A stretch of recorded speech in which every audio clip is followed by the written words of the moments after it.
கடந்த காலங்களில் அப்படின்னா நீங்க ஒரு 4-5 வருஷத்துக்கு முன்னாடி இருந்த நிலை வேற.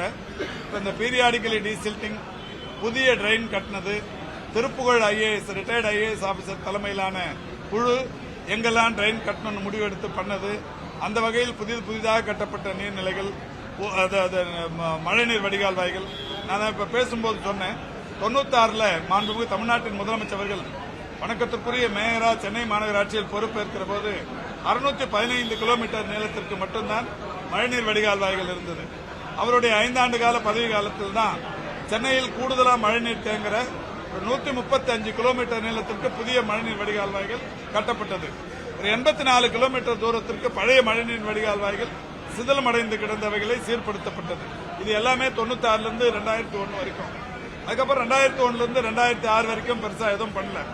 2006லிருந்து 2011 வரைக்கும் திருப்பி மாநகராட்சி நிர்வாகம் திமுக வசம் வந்ததற்கு பிறகு ஒன்றிய அரசு ஜவஹர்லால் நேரு நகர்ப்புற புனரமைப்பு திட்டம், அந்த திட்டத்தை போட்டு சென்னையில புதிய மழைநீர் வடிகால் வாய்கள் எங்கெல்லாம் கட்டணம் முடிவெடுத்தப்ப ஒரு 1448 கோடி ரூபாய் செலவில் பெருநகர சென்னை மாநகராட்சியும் அந்த குடிநீர் கழிவுநீர் அகற்று வாரியம், பொதுப்பணித்துறையும் இணைந்து ஒரு திட்ட மதிப்பீடுகள் தயாரிக்கப்பட்டு ஒன்றிய அரசுக்கு அனுப்பப்பட்டது.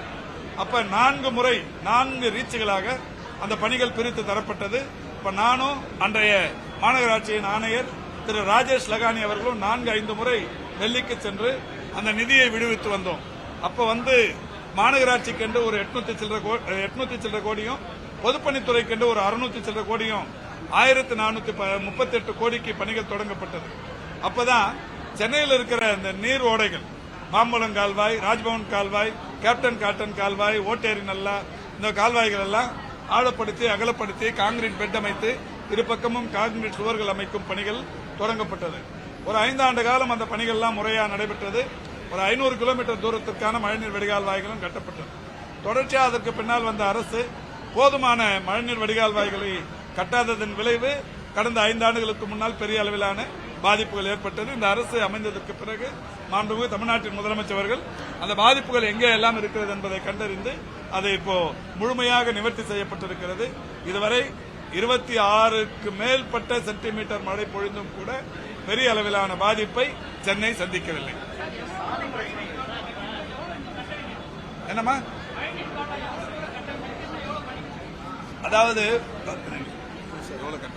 பெருநகர சென்னை மாநகராட்சியை பொறுத்தவரை 3047 கிலோமீட்டருக்கான மழைநீர் கால்வாய் இப்ப பயன்பாட்டில் இருக்கு. ஸோ அது கட்டி முடிச்சாச்சு. ரிமைனிங் 331 கிலோமீட்டர் நம்ம அடுத்த ஃபேஸ் ஆஃப் இதுல நம்ம எடுத்திருக்கோம்.